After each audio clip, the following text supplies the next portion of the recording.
All right, good afternoon, everyone. Welcome to the Joint Audit and Evaluation Committee hearing for Wednesday, November 13th. Pleasure to have everyone here. I know we have a full house. I think a lot of folks brought their whole team here. So we have a very busy agenda too with a few audits that we would like to discuss this afternoon. And before we do that, I'm going to turn over to my House co-chair, Delegate Solomon, see if he has any other opening or welcome remarks. No, just welcome. Thank you to everybody who's here. Great. So I think all of you have a copy of the agenda. We appreciate all the committee members who are here. I know there were some that could not make it. There are some that are also going to be listening. Some may also be texting us questions if they're not able to be here. So we're going to go ahead and begin with our audit team, and we'll ask Mr. Tannen and his team to come up before us. And to start with the University System of Maryland, UMGC audit, and we'll have Mr. Tannen introduce his team and go from there.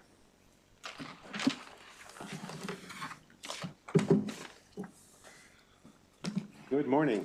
For the record, I am Brian Tannen, your newly appointed legislative auditor. This is my first in-person hearing as legislative auditor, so I would like to thank the committee for the trust that they put in me and my team. I have a very proud legacy to continue, and luckily for me, I have an incredible team behind me that supports me in that mission.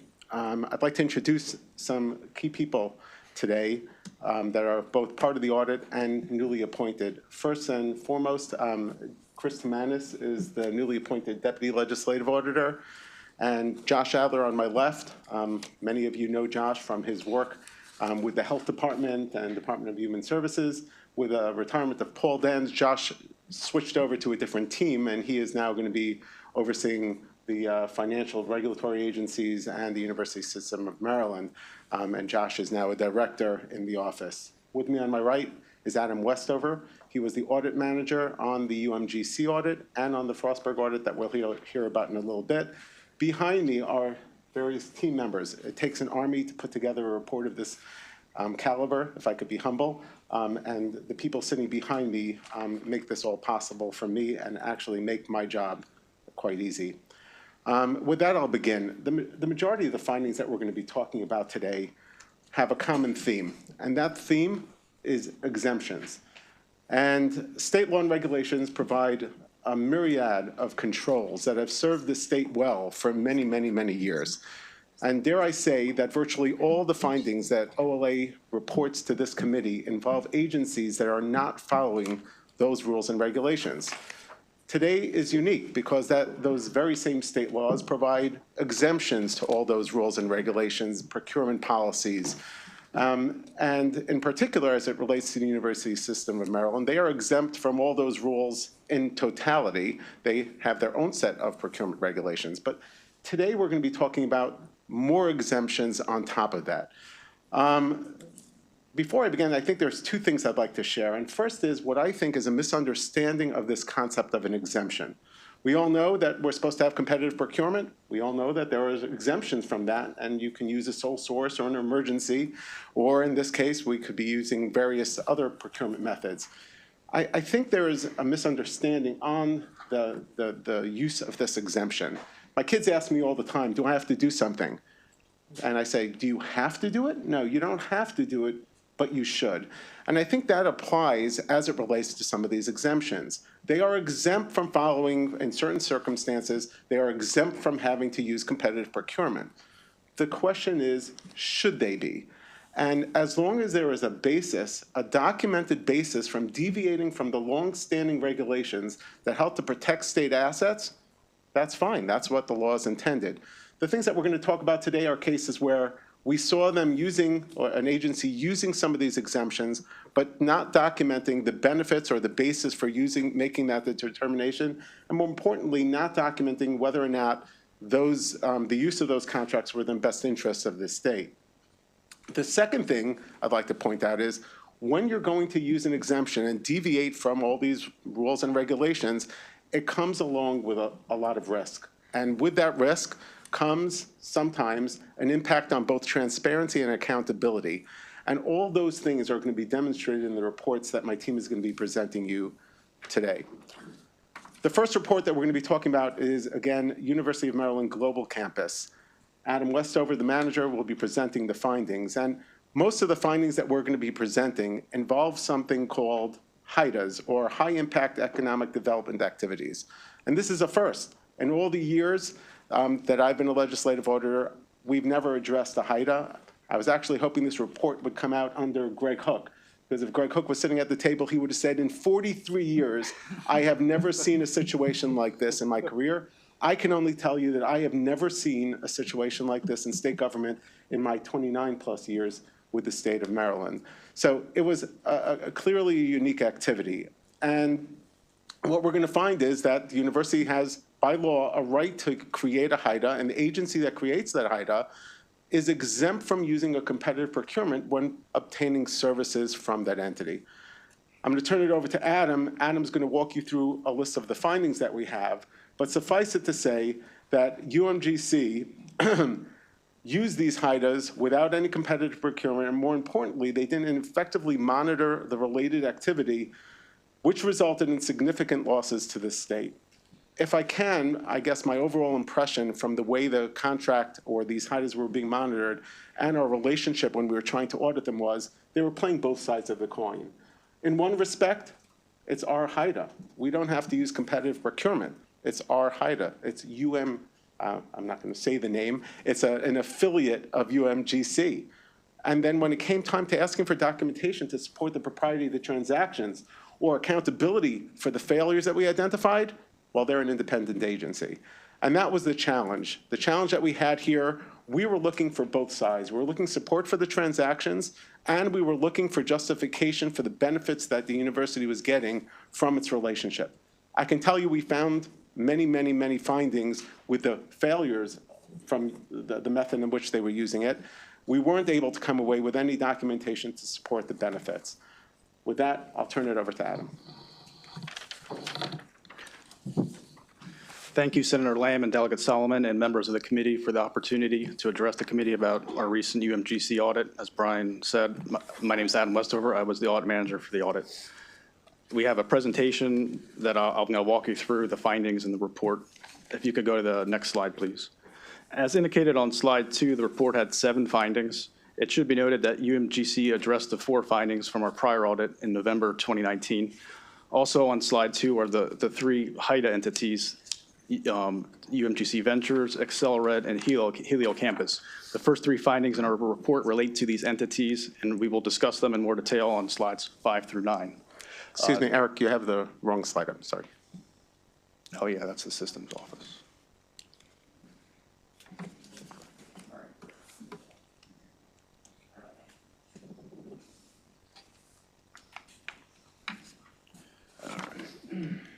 The key findings related to the HIDAs mentioned on slide 2 are on slide 3. I will be discussing these findings in more detail. Next slide. Slide 4 details some key findings related to advertising contracts that we will talk about a little more also. Next slide, please. Slide 5 gives the history of the 3 HIDAs UMGC has created.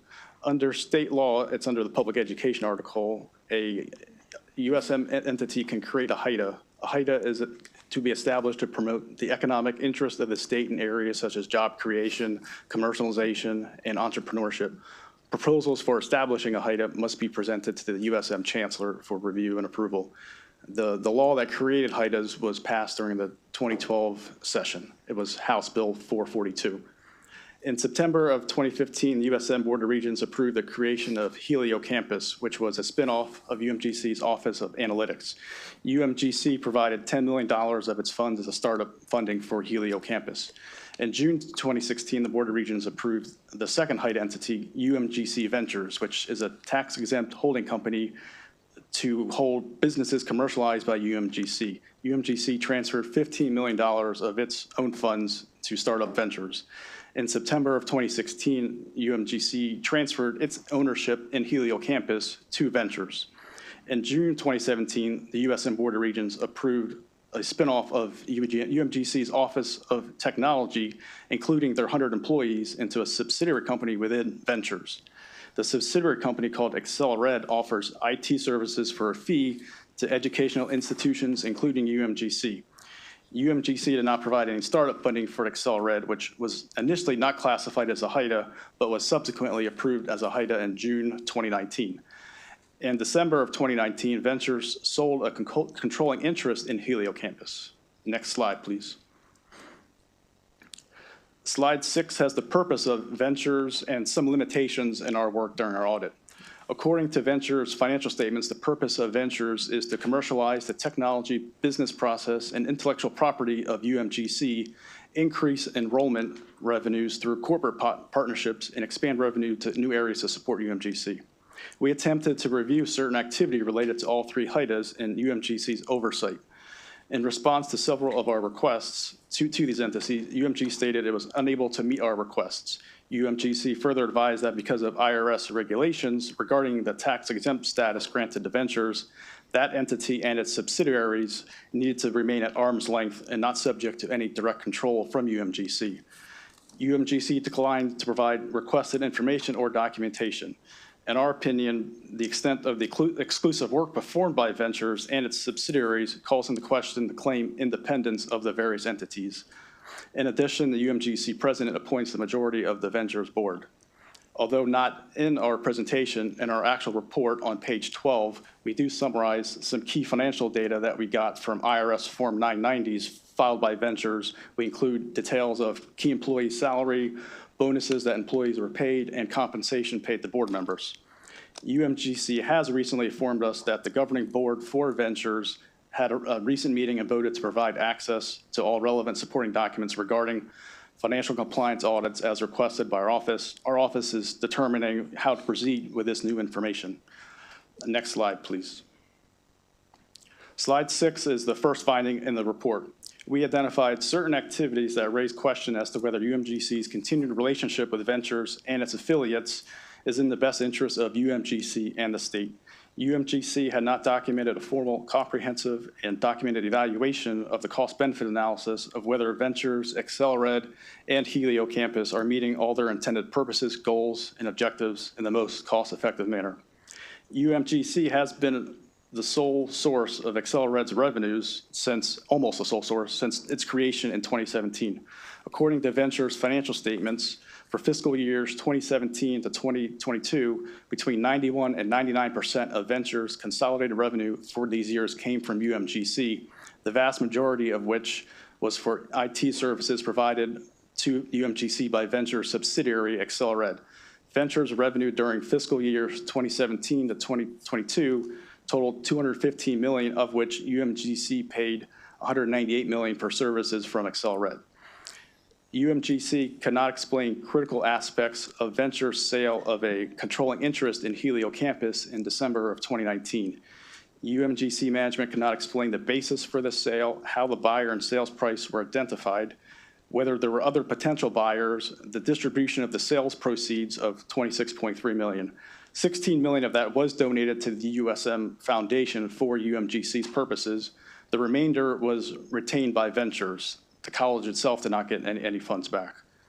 UMGC management advised us that we were not privy to specific documents related to the valuation or the sale. Considering the elapsed time and critical activity that has occurred since these entities were first established by the Board of Regents, the $25 million in funding that UMGC has provided, Ventures' almost sole reliance on UMGC for business, coupled with the lack of oversight of Ventures' operations, we believe that the current relationship might not be in the best financial or operational interest of the state, USM, or UMGC. Next slide, please. Slide 9 details the second finding of the report. UMGC obtained IT services from Ventures and its subsidiaries totaling approximately $184 million during November 2018 to December 2022, without using a competitive procurement process and without any verification that the amounts paid were proper. State law and USM policy does not require, but it also does not expressly prohibit an institution to use a competitive procurement process when acquiring services by HIDA. UMGC did not attempt to competitively procure IT services and instead relied solely on Ventures to, according to UMGC, ensure that the best qualified and most advantageous vendor was obtained for required IT tasks. UMGC cited the aforementioned IRS regulations and would not provide us any procurement policies or procedures used by ventures in Accelerate to select the vendors. Written agreements between UMGC and ventures required ventures to use Accelerate for UMGC's IT needs rather than permit a competitive procurement process, meaning UMGC was dictating Accelerate for its work regardless of its capabilities or cost. In July 2019, UMGC entered into a master professional services agreement with ventures to use Accelerate for managed professional services based on individual statements of work. The first statement of work required Accelerate to provide comprehensive IT services to support UMGC's operations. This totaled $142 million for fiscal years 2020 to 2023. As of December 31st, 2022, UMGC has also paid an additional $28.6 million for 6 additional statements of work for certain other IT services in projects. 4 of those statement of works named Accelerate and a specific subcontractor to be used. UMGC disagreed with our recommendation related to this, citing the exemption from state finance and procurement laws related to HIDA.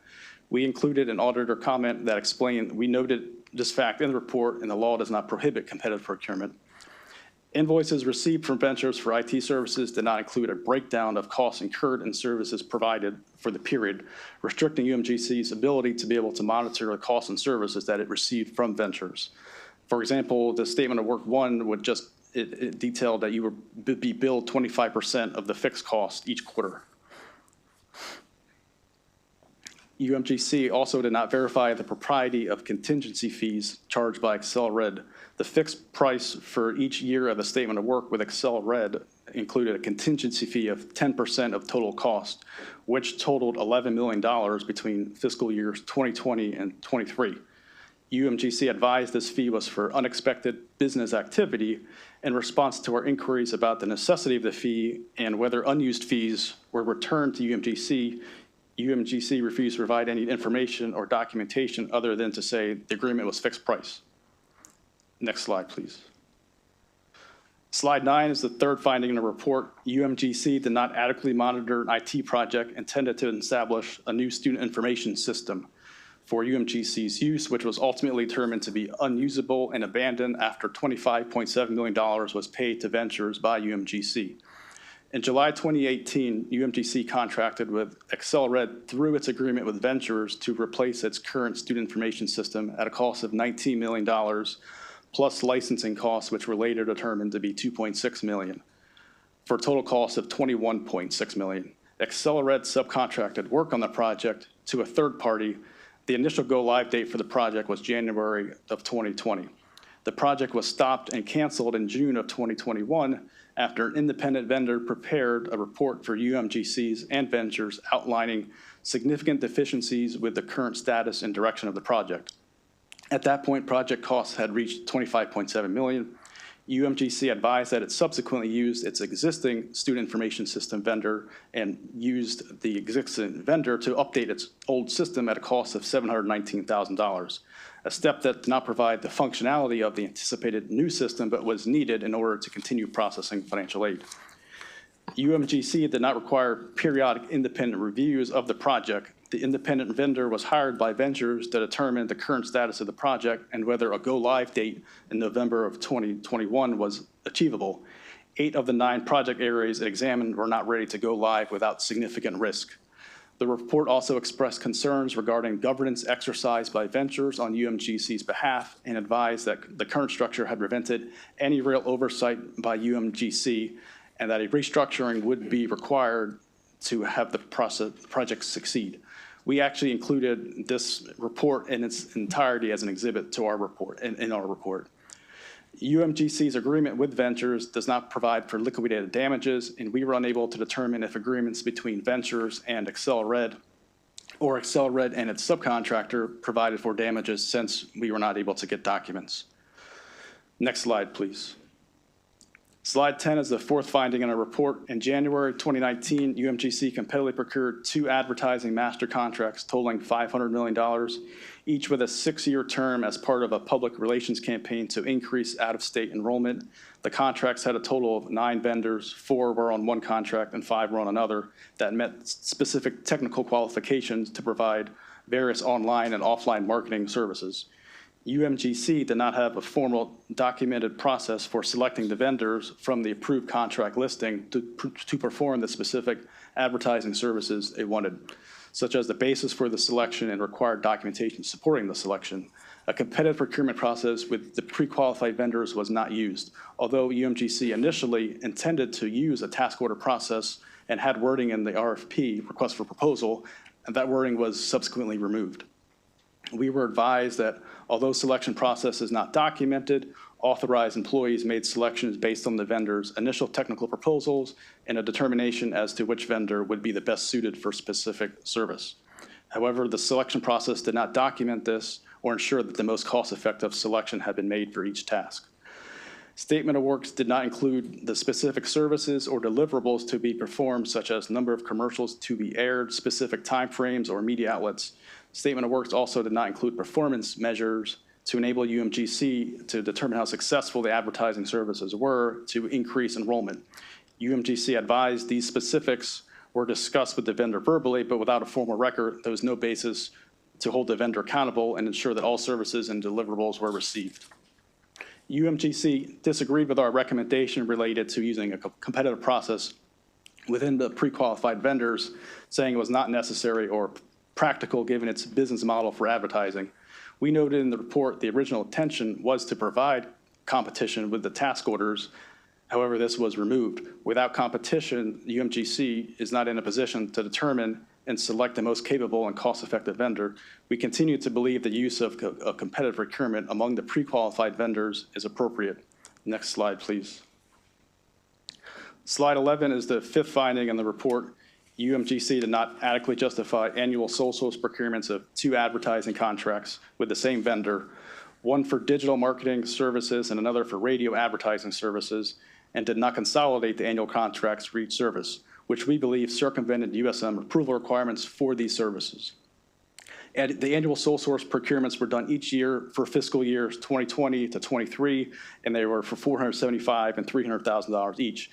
UMGC used similar justifications for both contracts each year and noted that UMGC could contract with other advertising vendors, but this vendor was the only source with the level of market coverage and ability to reach military veterans and service members that UMGC wanted. However, our cursory search identified at least one other vendor which stated it was able to provide similar services. UMGC's sole source justifications also inferred that price was a consideration, even though price is not to be considered a factor in justifying a sole source procurement. Next slide, please. Slide 12 shows 2 other findings related to cash receipts and student residency status. Next slide. Slide 13 is our conclusion slide. There were a number of detailed recommendations we made to UMGC that we will assess during the next audit. I thank you for your time, and I'm happy to take any questions.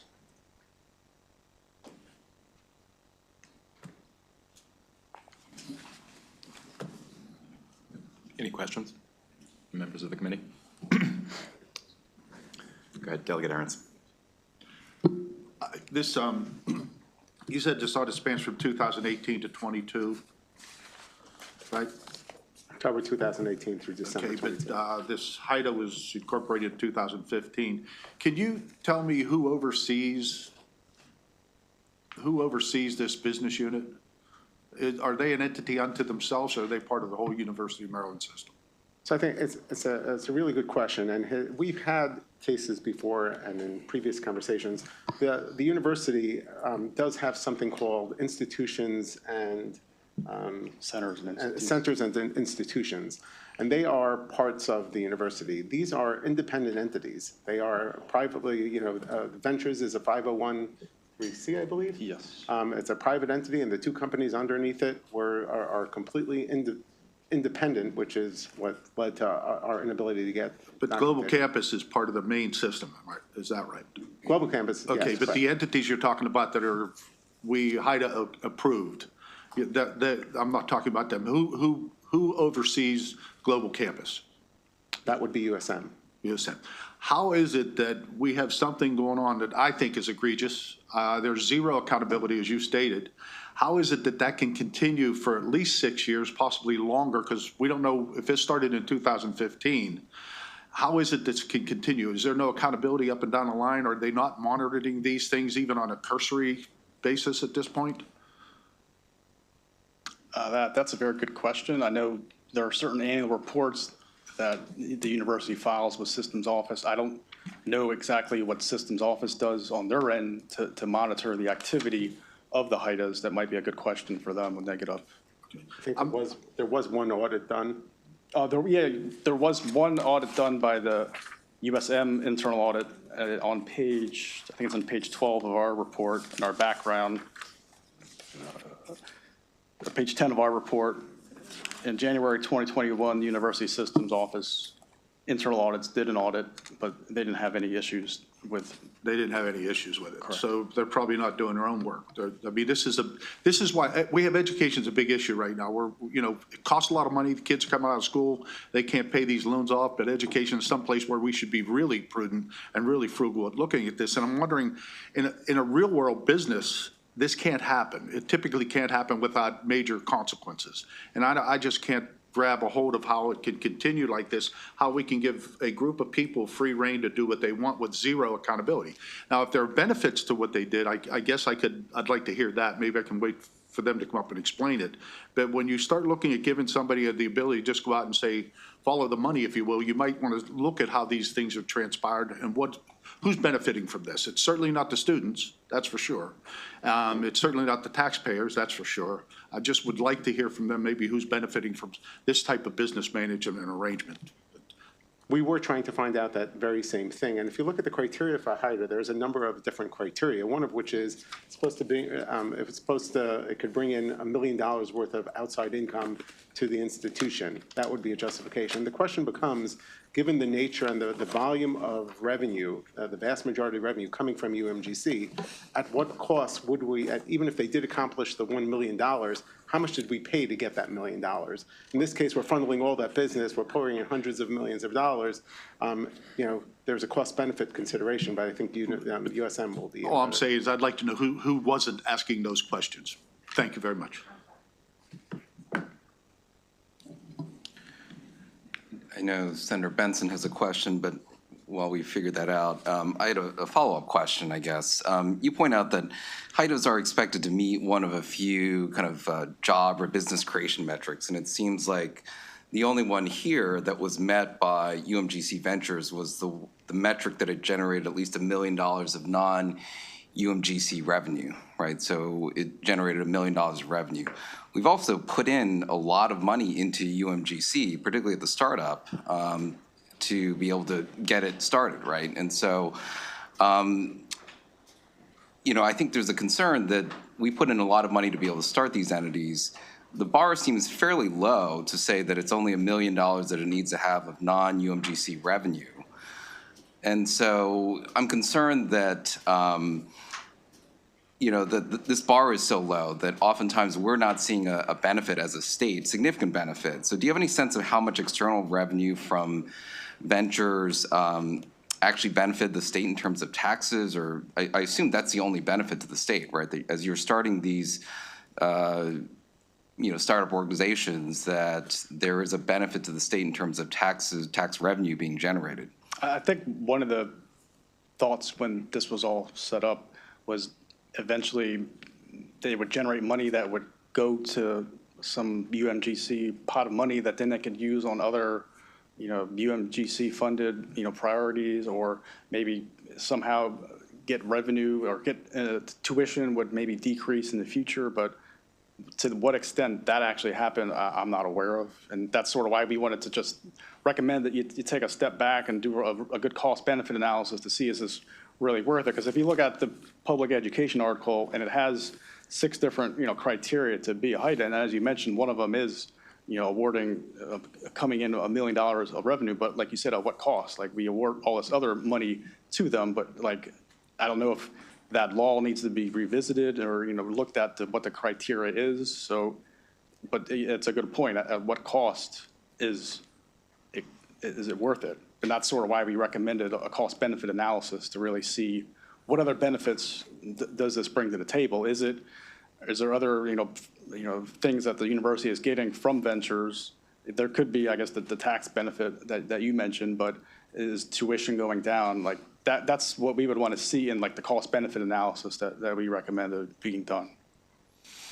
Right, and the cost is significant. It seems like, at least on the face of it, there was $15 million in startup funds that were given to UMGC Ventures to be able to start. And at least based on the documentation that we've gotten, the main criteria that UMGC Ventures had met, and actually all of the HIDAs had met, was that they had generated at least $1 million of non-state income, right? And so, it does seem like a low bar, and it seems like it's the only bar that these HIDAs are referencing to have met out of the 6 criteria that are established in statute to create or allow for the creation of these HIDAs, right? And so I think there is a concern there because we do put in significant amount of money, and the outlay that we get is just at least $1 million. To your point of, theoretically, this should help UMGC to be able to reduce tuition and whatnot. I think they reference in the audit that they were able to provide, UMGC Ventures was able to provide some scholarships, right? But only to the tune of a few $1 million. So we put in $15 million to start up UMGC Ventures, and only it's generated $1 million, a little over $1 million in non-UMGC revenue, and only a couple million in tuition scholarships. If I may, I think the $15 million is lowballing the funding. $15 million was the startup. The bigger concern is the ongoing exclusive use of them to perform the services that were previously done by these units when they were in-house. We're spending, close to $200 million, I think, during the period was going to them exclusively in contract to provide services. And we saw a complete lack of documentation to determine whether or not that amount that was being paid is reasonable and whether or not we were actually getting the services that we were paying for. So $15 million is the initial startup. At a minimum, when they sold off one of the pieces, we would have expected some of that to come back, but there was no requirement for that. But the more, every day that we're sitting here today, they're continuing to use them for ongoing services. So the spout is still open as far as funding pouring in, and I would agree that what we're seeing in return is, small compared to that. But at this point, they almost are, they have to use UMGC Venture services because it sounds as though they took the entire, and I think they'll probably contend this too, they took the entire IT department out of UMGC and basically placed it into UMGC Ventures, right?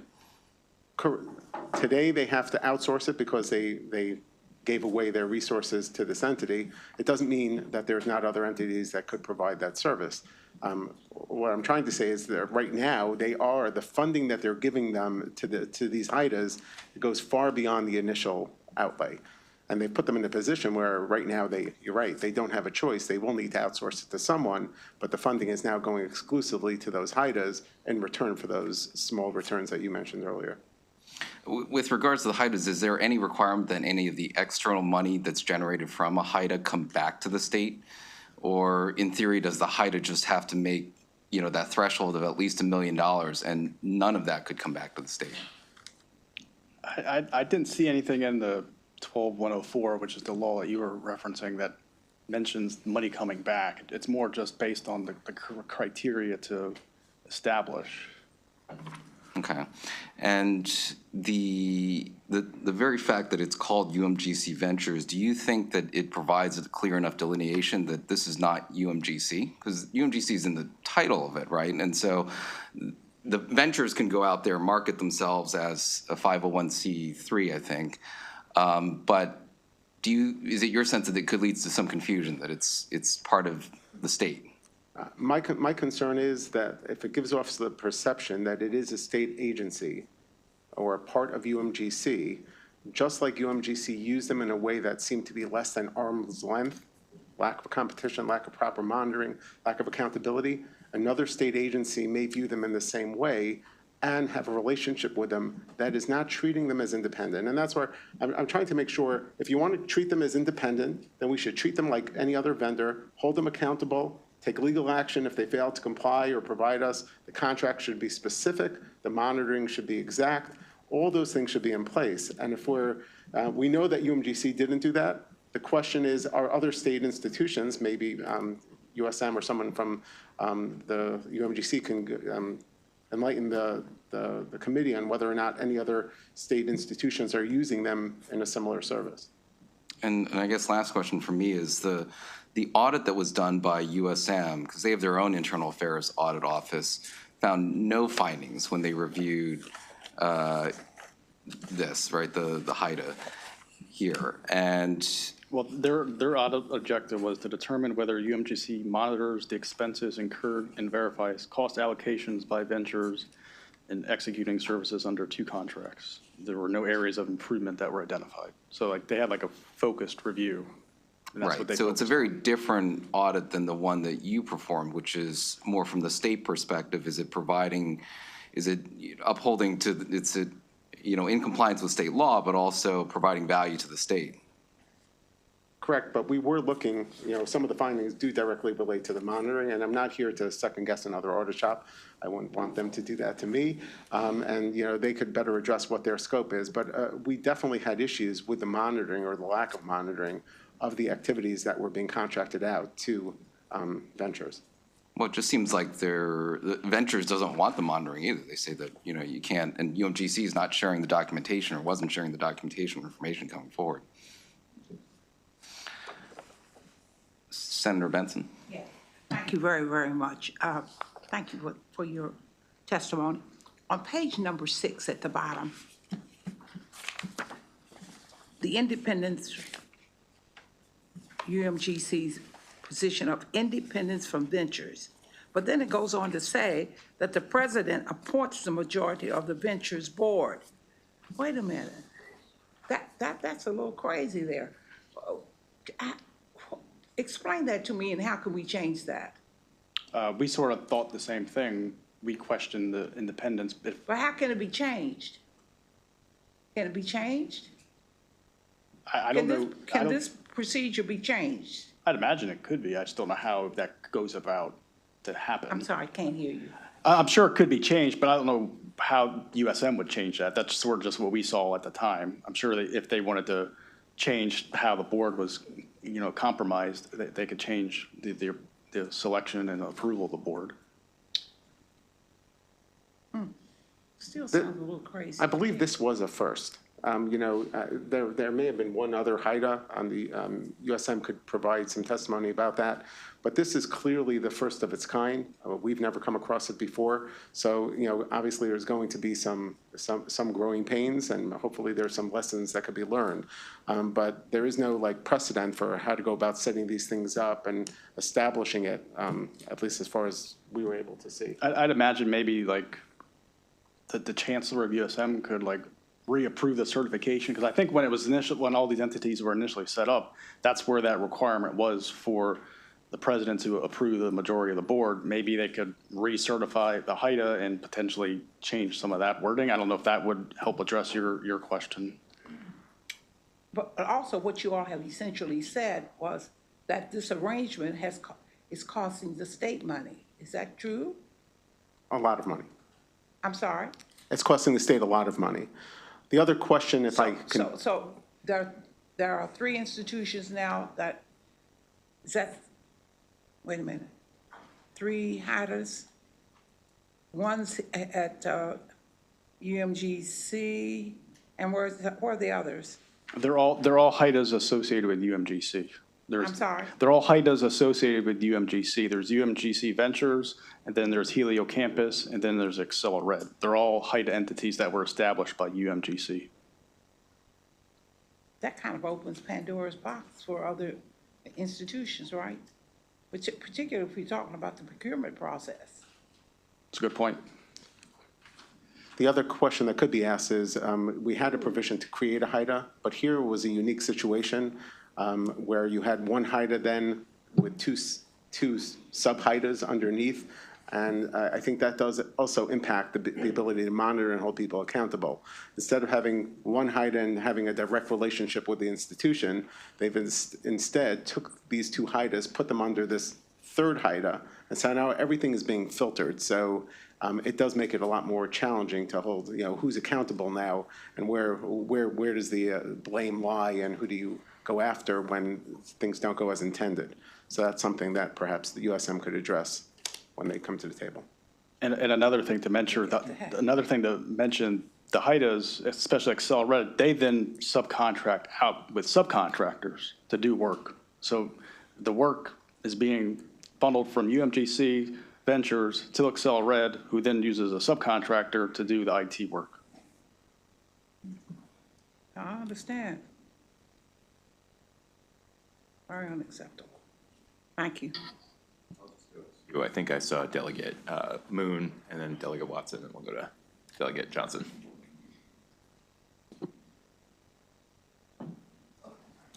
Thank you, Mr. Chair. This is very interesting audit. I have a lot of questions, but I went back to like a press statement or something from UMGC from 2017 when some of these things were going out, and I'm looking at what they were saying at the time. They do talk about generating outside revenue as a primary motivator for this. And then secondly, they say, don't worry, no one's going to lose a job because of this. We're offering everyone from the current in-house tech team a new position in the company with comparable responsibilities, pay, and benefits. No one will be left without a job. So here we are several years out. Are you suggesting that none of those people work, the in-house tech people no longer work for the university itself, and they maybe were working in the new entity, but since then everything's been contracted out? The UMGC IT employees that were in-house when this was first set up were moved over to Excel Red. How many of those employees that are still there now? I don't know that question, but maybe they can answer that question. But some of those functions have been contracted out? Correct. The Excel Red subcontracts work on certain things out. So, I mean, it seems to me there's two motivations moving here. One, there's a revenue generating theory that may or maybe did or did not play out. And then something else was going on here with the transfer of all these employees and getting them out from being in-house government employees to something else. First in a quasi-public holding place and then out the door. So I do wonder if the public motivation is different than some of the private motivations now that I'm reading how this is being discussed in this press release. So I throw that out there just for speculation. But now, having said that, I'm curious, as these contracts are being moved, it's unclear to me as I read the audit summaries, who's the decider? I mean, where exactly were I get the decision to spin off into the ventures in the first place was done at the board level, and that would have been a high-level decision. But once that entity is set up, ventures exist, they've all agreed that they're making this switch. Is there some person, office, or board that's signing off on these individual contracts that you've identified? That's a very good question. And that was one thing we wanted to figure out during the audit. You know, once these entities are created, and that was one thing we asked about, like, well, UMGC is obligated to be in a contract with Ventures. Ventures sets up UMGC to use Excel Red. If any work is sort of subcontracted out, how is that determination made? We wanted to see sort of like procurement policies and procedures that were in place by Ventures and Excel Red, and we weren't unfortunately able to get that to kind of see, well, how do we know that, you know, Ventures and Excel Red are picking, you know, the right, you know, most advantageous vendor? So that's a very good question that we weren't able to see because UMGC's role in it sort of ended with signing their agreement with Ventures. Ventures and Excel Red sort of do their thing and have their own internal, they're separate entities, so they have their own internal processes that we weren't able to review of how they approve things internally or what policies they follow. This does, you know, if you keep going with my question about the dueling motivations here, an interesting thing for me to know would be, is the cost, even with all of this waste, is the cost of Ventures and all of the weird activity that's going on there less or more than when all of these services were provided in-house?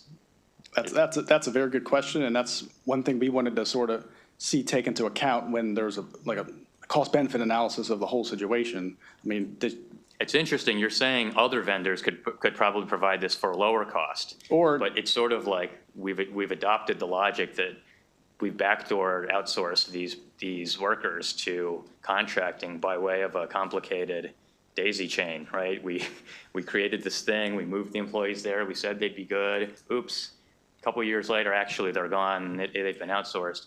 Now, as we fix this, we're going to go to another contracting company to provide an even lower rate than what would have been provided when these were government employees Right, in the that's- first instance. That's a very good point, and they would be able to go back and sort of evaluate, what were the costs when we did this sort of all in-house? So if part of the cost-benefit analysis we would like to see done is, okay, how much did this cost back when it was in-house, probably 15 or 14 back then?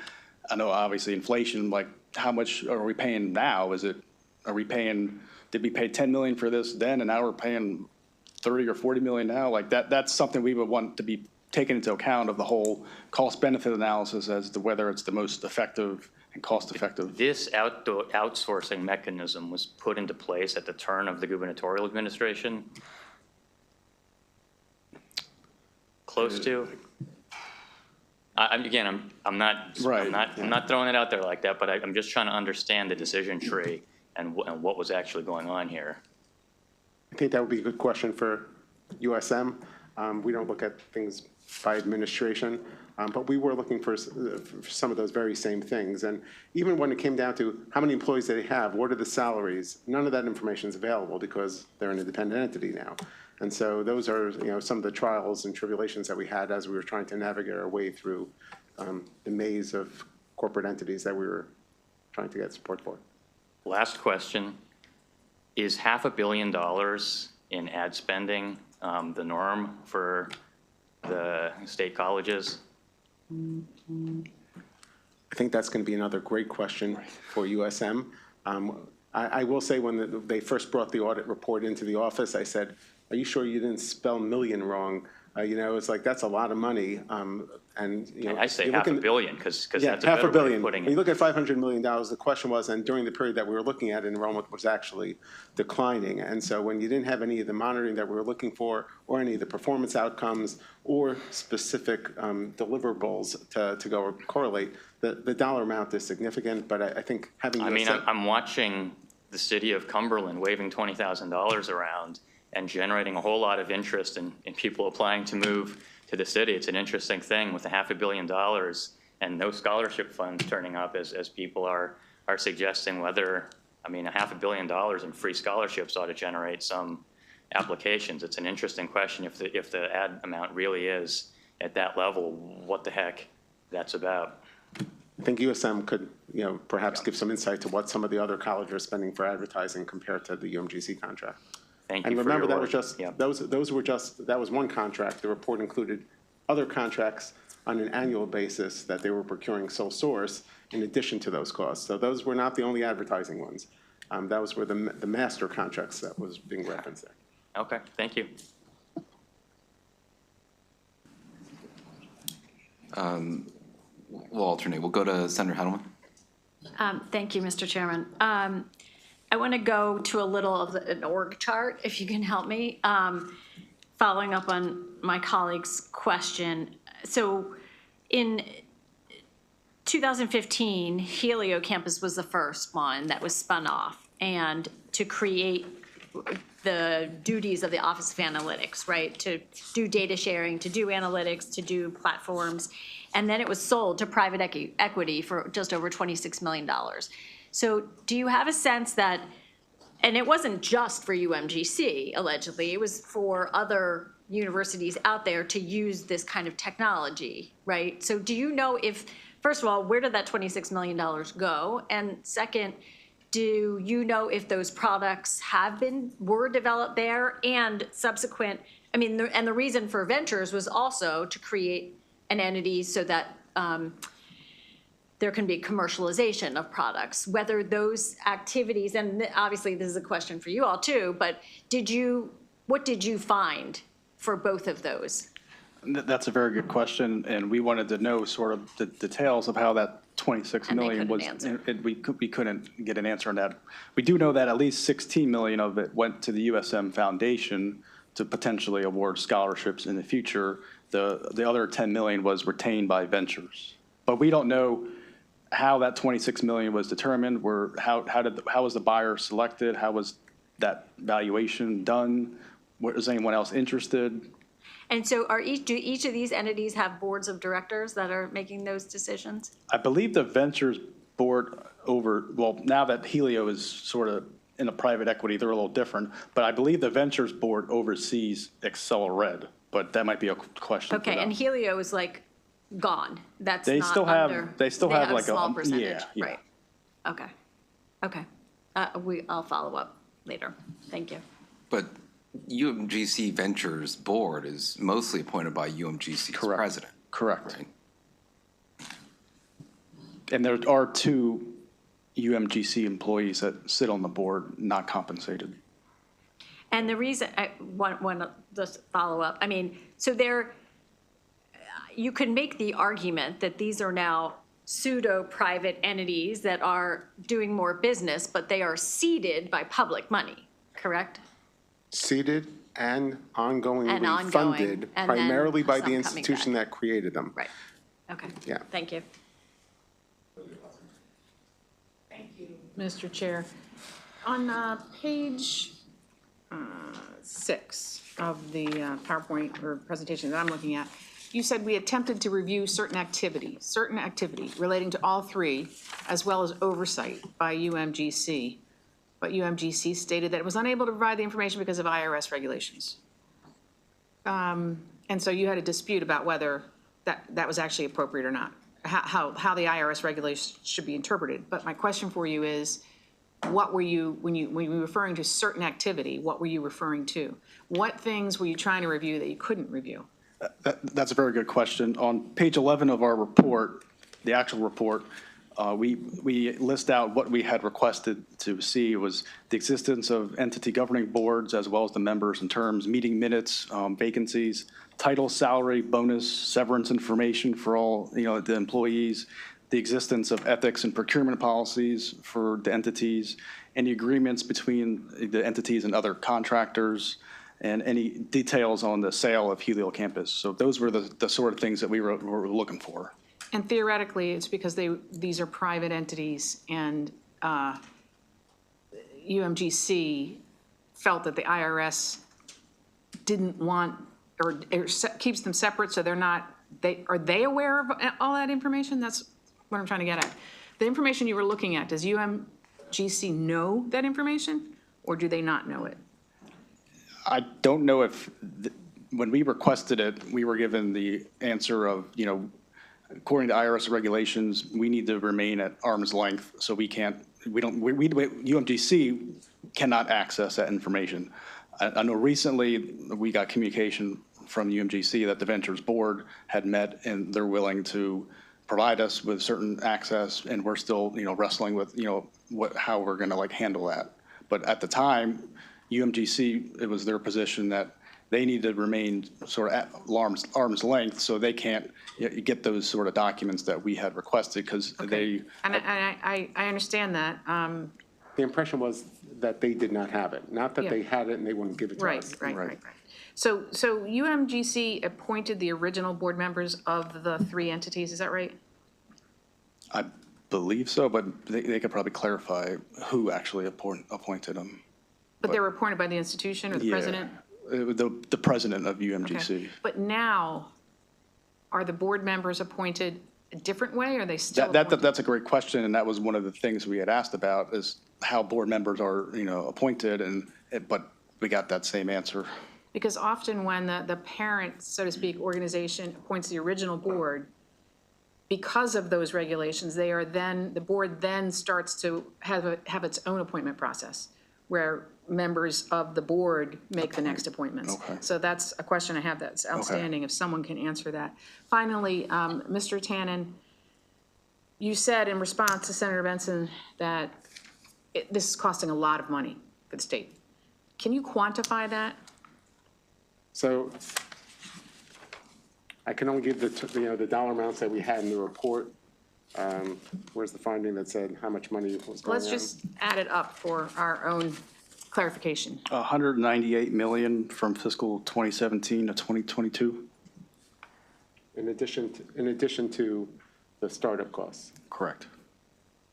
Now, that 198 million, though, was paying for some services, right? Correct. So theoretically, some of that money, even if they use different people, would be spent. Right. Correct. I don't know what the, Okay. But still, we had 198 million going to these three entities connected to this institution with lax controls in place. Thank you.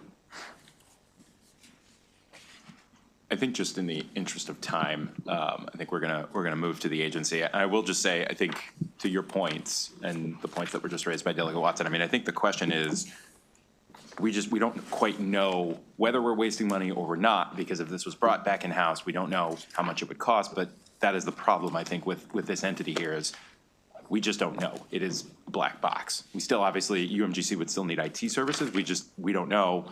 Would it be cheaper to do it back in-house? Would it be cheaper to do a full and fair competition? We just don't know.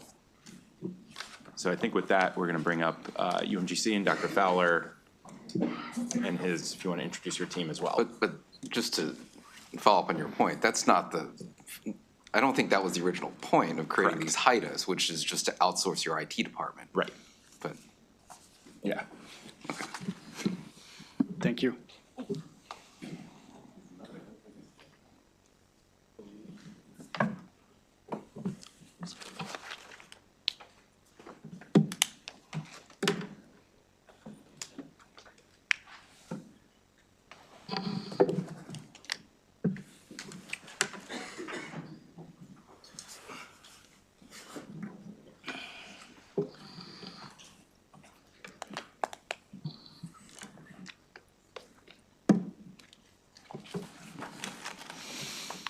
all right.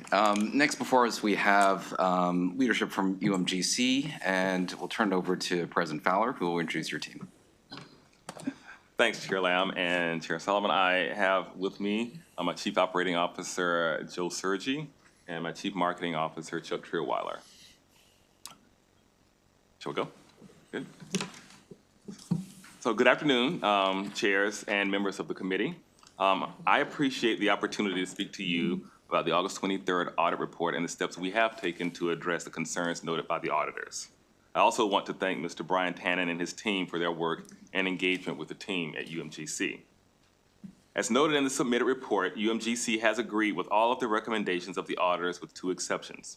In the first, while state law does allow UMGC to engage with our affiliates without a separate procurement process, we understand the recommendation for more clarity around how we ensure the best value and oversight for services. In the second, while the marketing vendors were secured through the appropriate procurement process, we understand the recommendation for additional detail on the decision-making that goes into the subsequent payments. We are absolutely committed to providing greater detail and clarity that is at the heart of both of these recommendations, though we continue to disagree on some of the specific recommendations, which I will cover later. UMGC continues to be a one-of-a-kind institution in higher education. We serve more than 90,000 students each year, including more than 30,000 Marylanders. Some 100,000 UMGC alumni currently call Maryland home. At the same time, we serve more than 55,000 military-affiliated learners through more than 185 locations in 20 countries. These learners are in constant motion, moving around the globe, requiring us to create a learning ecosystem that serves them well on all 7 continents and in environments that range from active battle zones to deserts and jungles. Since joining the university in 2021, I've approached that objective with the understanding that we at UMGC are not called to replace or supersede the important work conducted by our fellow residential institutions, but rather to expand that work to new, often underserved populations and to our brother, sister institutions in finding new ways to help their learners as we learn new things ourselves. The work that we do, aided and supported by our partners and affiliates, offers the University System of Maryland in our state a unique opportunity to lead in workforce development at a time of rapidly evolving technologies and their ability to shape opportunities for non-traditional learners. Among our innovations in the past 3 years, we've developed workforce platforms, such as Workforce Forward Marketplace, that allows us to partner directly with employers and respond quickly and effectively as specialized skills needs emerge and evolve. We have launched a virtual campus to increase learner engagement. And we have laid the groundwork for a sophisticated tutoring and advising infrastructure that uses machine learning and artificial intelligence to provide just-in-time support to a global learner population at scale. This was possible in large part because through our partners, we were able to collaborate with entities that might otherwise have seen UMGC as a direct competitor or hesitated to work with us because of higher education's reputation for being too rigid or cerebral to embrace innovation at the speed of change. That said, we agree with the auditors that it is timely for us to review whether these entities represent the most effective means of achieving our objectives. Much has changed in higher education in the past decade, especially in terms of both the regulatory and technological environments. Seeming opportunities and markets have changed dramatically, especially with the pandemic's influence and the rise of other competitors and technologies.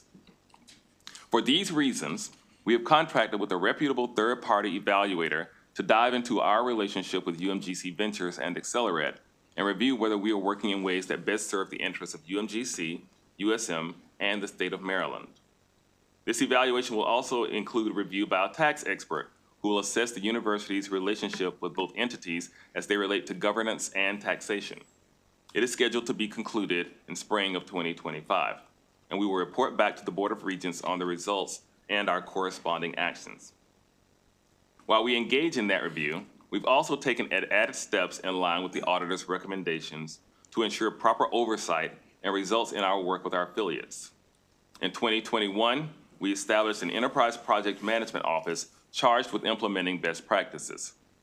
This has allowed us to successfully launch a series of technologies and platforms.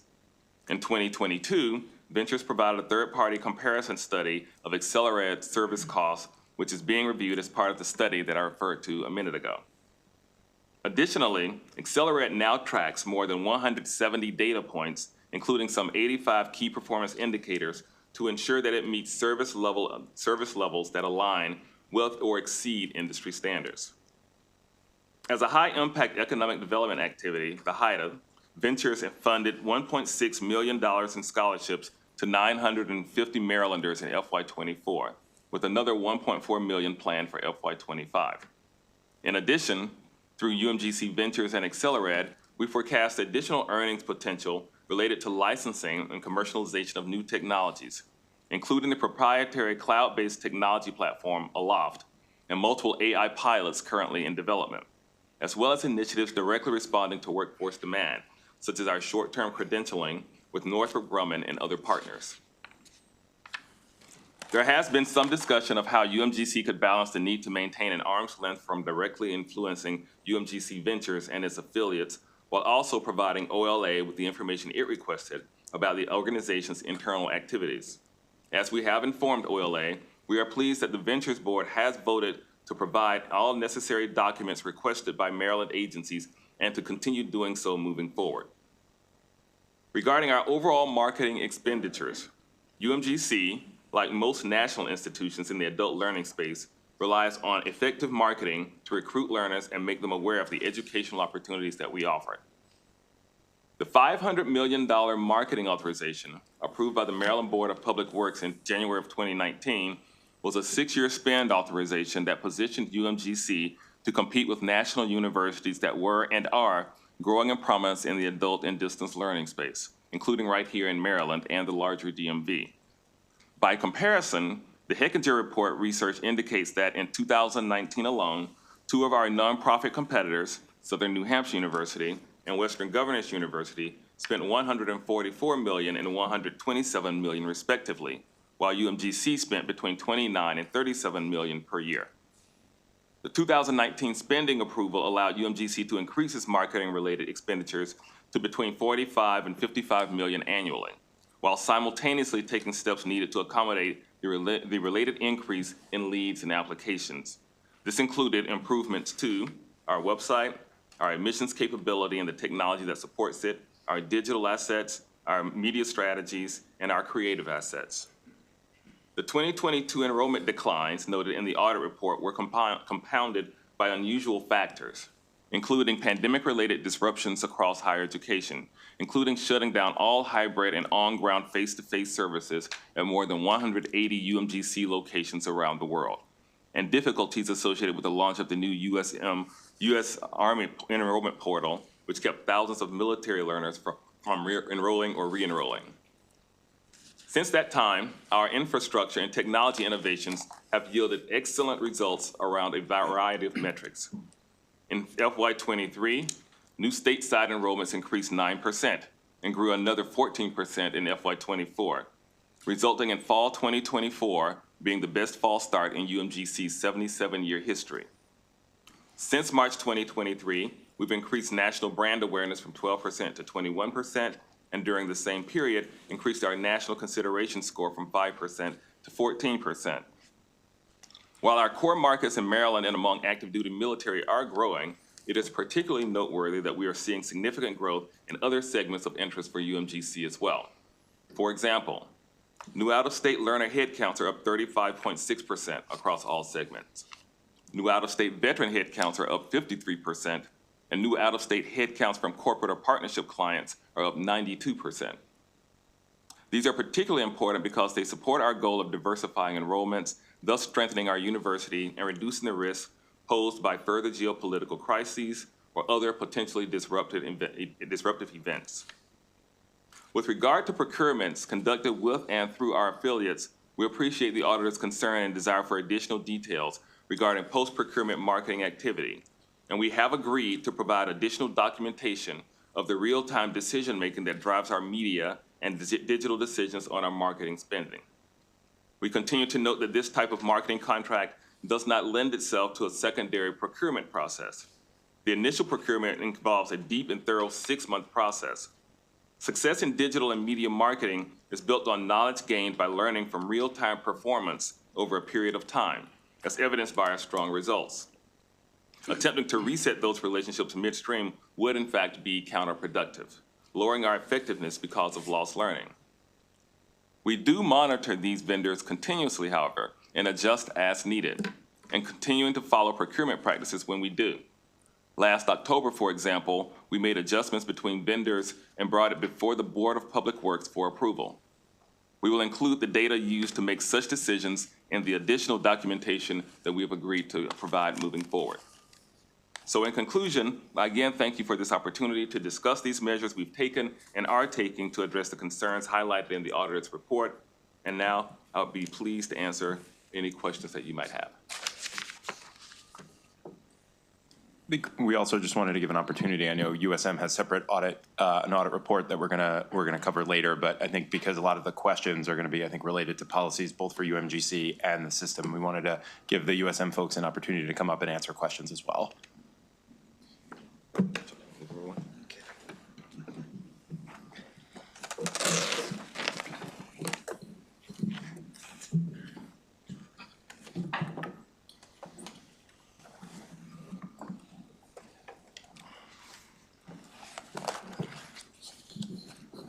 With that, Delegate Johnson, go ahead.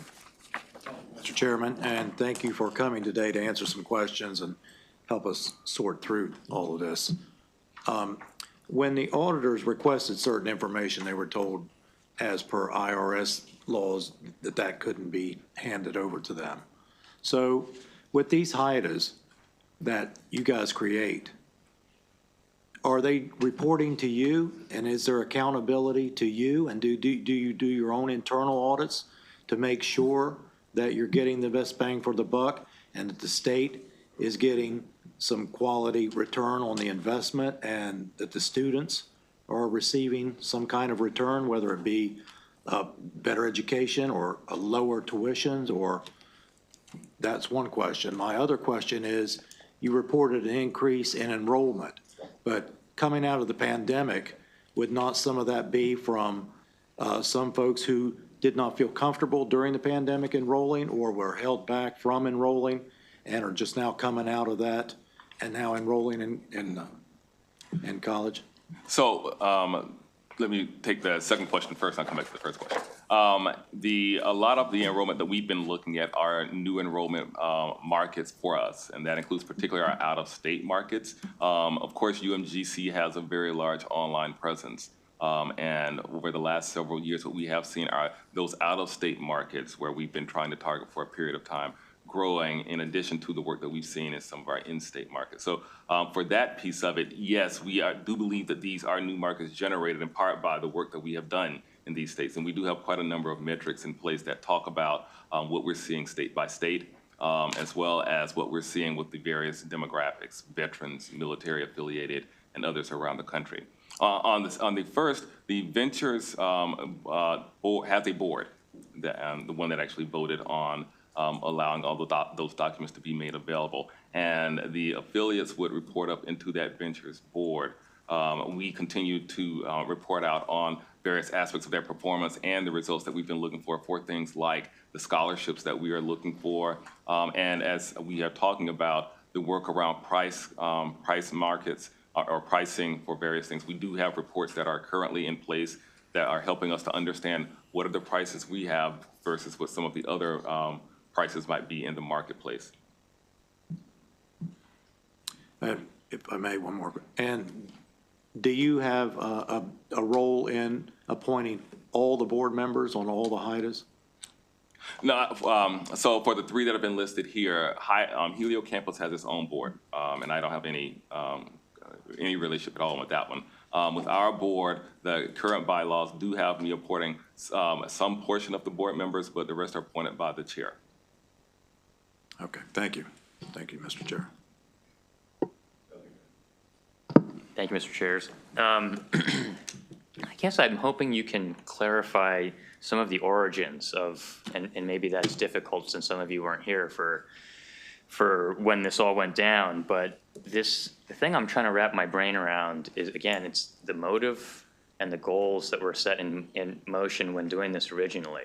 And on the one hand, we're hearing about commercialization of research and technology, great stuff, right? Generating outside revenue. That was the one strand of activity in that press release back in 2017 that, sure, that's measurable, it makes sense, lots of universities do that. But this bit about outsourcing the IT department is lumped in there in a very strange and confusing way that makes it hard to parse these things out.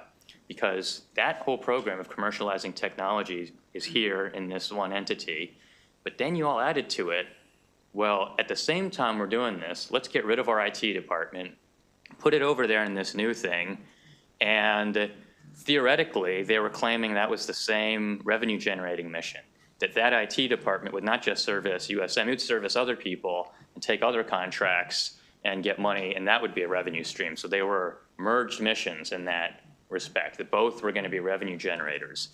But the reason I keep harping on this is, you know, I've watched lots of universities try to outsource pieces of whatever, their janitors, their this and that, the non-academic functions, which is exactly how it was worded in that press release. So I'm like, oh, I've seen this before.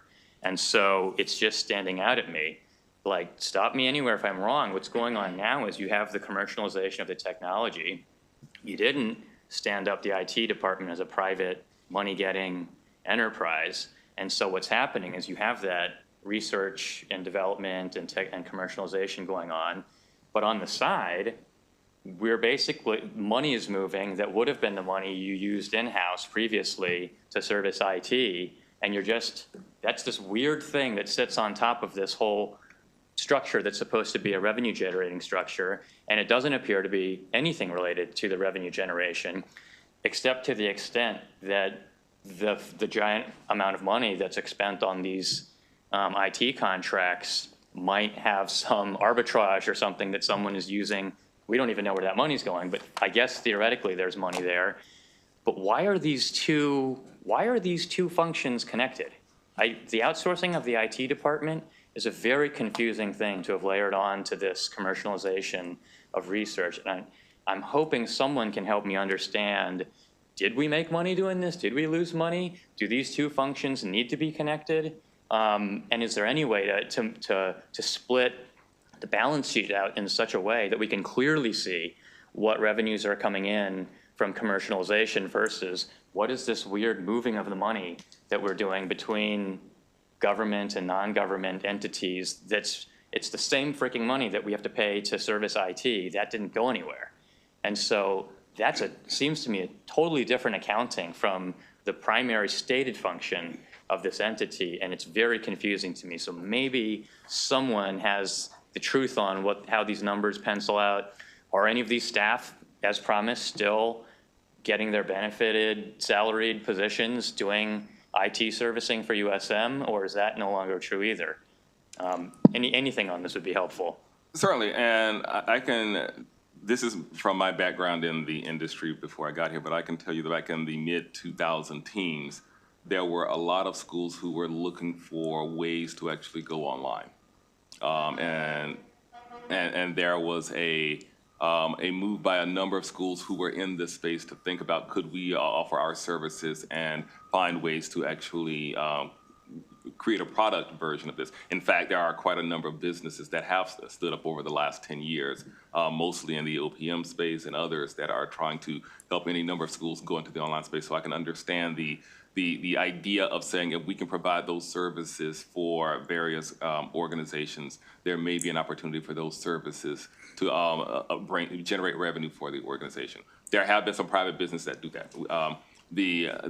So to that extent, I do. Do these entities do that though by abolishing in-house services and making their first customer the thing that they were already doing? Most of them are trying to go into a new space. So was a decision made at some point that prior aspiration, selling our IT team to other places, was a decision ever made that was no longer a viable plan and that we should stop that and outsource those people themselves?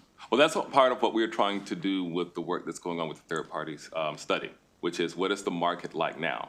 Because there are quite a number of schools, and we do work actually now with a number of other schools to make sure that we work with help their IT services moving forward. So there is some market for that. The question is, are there other places that are doing this better? Is this something that really is going to generate the type of experience and money that we believe it was going to, or should we actually get out of space? That's the reason we do have the study moving forward to say, what is the market like now that there are other competitors in this space, and a number of other schools have begun to do something called DIY, do-it-yourself type of space within the online space as well. So I guess I'm still having trouble picturing it.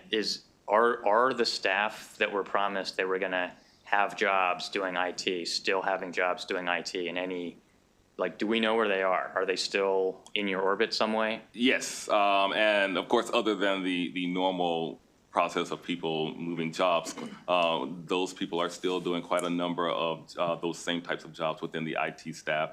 We do see them on a periodic basis as they come in to work on various IT projects. So yes, those people are still doing IT work over working with Accelerate. So is the kind of accounting I'm asking about possible? Like before we outsourced the IT, this is what it was costing the state. After, this is what it's costing the state. This is how many employees had benefits and whatever before we did this, and this is how many have them now. That is in fact part of the work that we are trying to do within the study, which is say, okay, these costs are, and I think it may have been you, Delegate Solomon, who said that we will have IT costs regardless. The question is if those costs are equal to, more to, or less than based upon the models that we currently have in place will be one of the pieces of the study that we feel we need to make sure we get our head around, as well as the other pieces that we're just talking about. Okay. Well, and I would add to Delegate's question, I mean, if we pull, thank you. If we did a competitive procurement and we decided, we've made the decision, that ship has sort of sailed on the outsourcing already. If we made a competitive contract and we found another IT vendor, which there are many in the region, who could do that same work for UMGC at a cheaper amount of money, would UMGC Ventures have to lay off half of its staff? Because again, we outsourced the IT department essentially from UMGC to Ventures. And now if we decided to go a different route to procure the basic IT services, not the advanced analytics work that we're talking about that they're trying to spin off, that's sort of the commercialization, but just the IT function, would UMGC Ventures have to eliminate a good chunk of their staff? So part of the study is in fact to actually give us what are the various options if we find that this is not the benefit that we think it is to the state. So one of the things we'll be taking a look at is what happens if we bring the IT staff back in-house? What happens if we find the competitive pieces in place for various elements? All of these are part of that conversation that we want to have. What are the implications of this moving forward? So I think the combination of being able to say we understand whether or not we have better prices, There had been an initial study in 2022 done by Ventures and Accelerate. That study said that they were within the general range of what they should be for an IT shop of our size. But we're gonna take a look at whether that study was actually accurate. What's the validity of that, as well as the other pieces moving forward. So all of that is the reason why we agree with the auditors that this is the right time to do a study to talk about all of this and what the future of this might be. Thank you. Thanks for being here. It's kind of confusing because the auditor said that you all couldn't provide any benefits, but you rattled off a whole bunch of benefits, which sadly, percentages mean very little. When I start looking at stuff, 92% of something increases if you could have 10 more people. But I understand that, but are we doing anything special that other people aren't doing at this point in with When you say we, are you thinking UMGC? UMGC, yes. So a lot of the work that we are doing, again, as I said, because we're such a complex organization, a lot of the things that we do require various ways to do things, whether it's different types of micro-credentials, different types of platforms. Again, we've got 60,000 soldiers who are moving around, service members who are moving around the globe.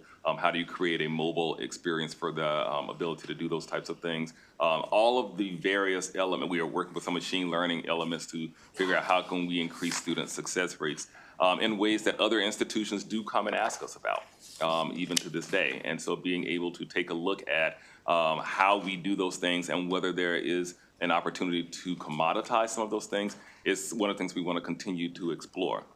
So yes, in a lot of ways, UMGC being the unique institution that it is, does provide some opportunities for others to learn and possibly some opportunities to productize those things. Okay. When I look at these businesses we've created with Maryland dollars, essentially, is there any benefit to Marylanders for you? Let's say I'll give you credit, maybe you pioneered this, and this is a good idea, but some of these things that you did, I would have done these things prior to. I wonder who approved you to go out and do this. You had to have information to justify the move. Am I correct? To sit back and say, I'm going to abolish my IT department. Here's why it makes sense. Were those things done, or maybe you didn't do it, maybe prior to you? That is something that I would defer to my colleagues on to give some information. Okay. Yeah. Well, I think they're both here. Yeah, no, that's. I totally appreciate it. I'm Jay Perman. I'm the Chancellor of the University System of Maryland.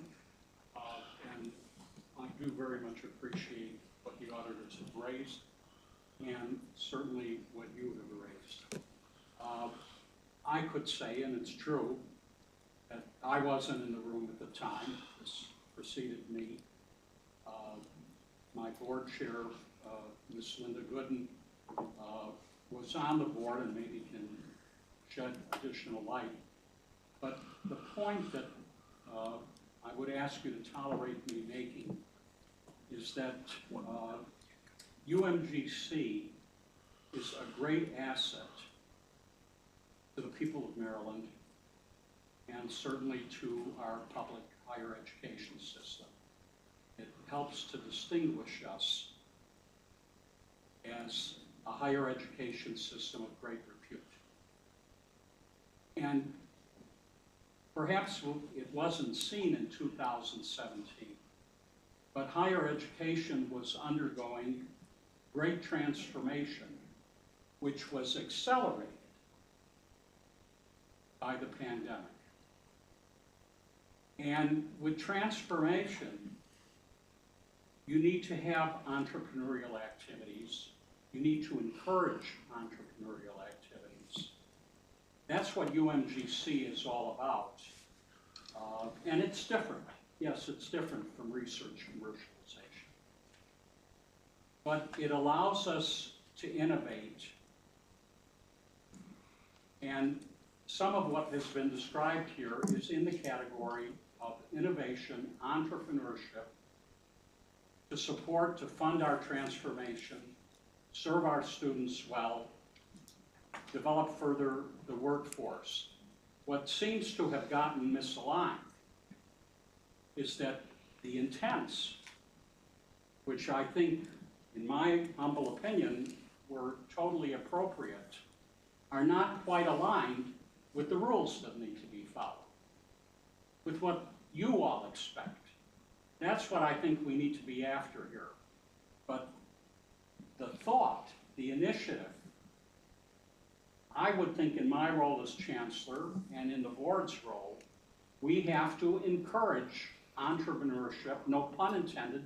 We need to encourage ventures if we're going to move higher education forward in Maryland and be competitive with all these other folks who you see on the TV that come in, advertise, and provide services to Marylanders in competition with UMGC.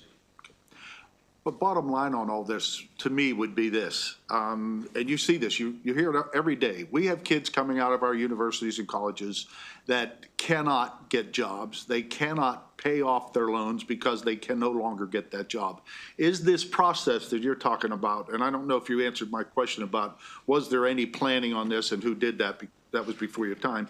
Is this process that you're undertaking, which sounds good, you made some good points, I'll go with that. But is this process helping our students more, or are we just widening that gap to where somebody's gonna have to take over this big omnibus that we have as far as we're gonna have to pay school debt? And that's what, these types of processes sound good on paper, but the decisions being made when we start looking at the ability to go out with non-compete in the future, is that a good idea or a bad idea? And why did that happen in the first place? Why was education exempted from this in all state spending? Those are the types of things that I think I want to know and the people want to know. I'm done asking questions though, thank you. And I totally understand. I can't answer the question as to why the state chose to approve this mechanism.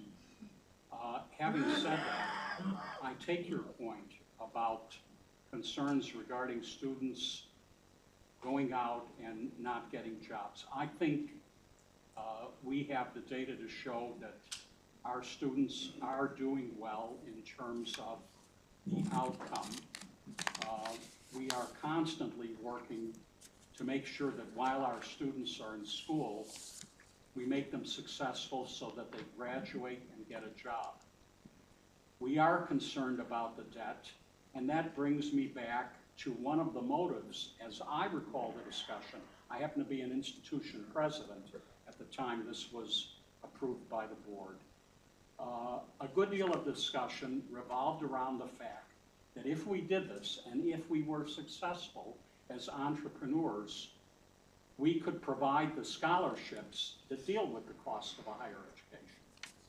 And there was some return on that.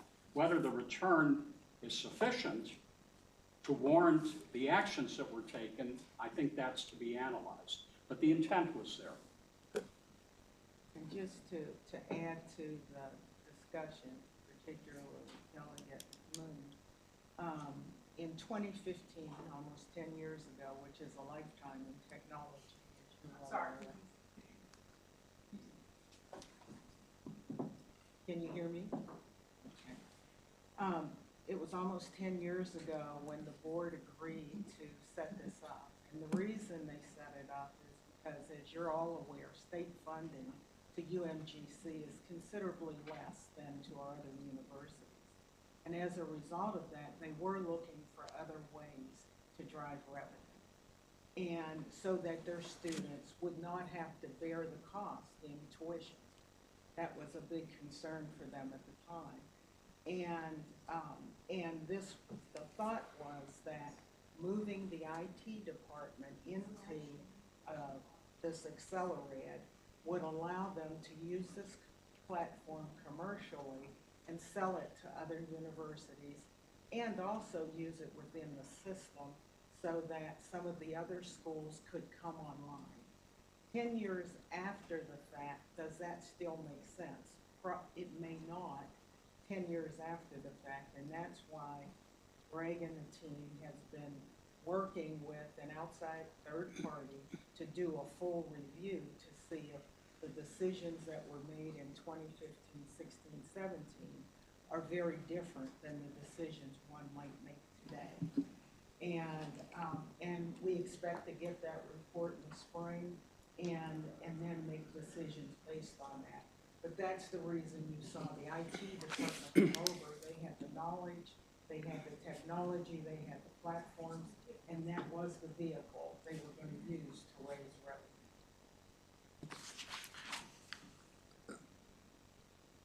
bear with us because we're doing some technical. So I can hear you. Go ahead and turn your microphone on.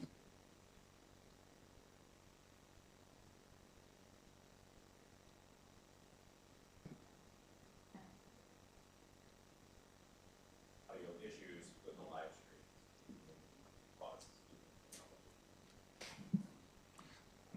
We know all about that.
We'd have, yes, see.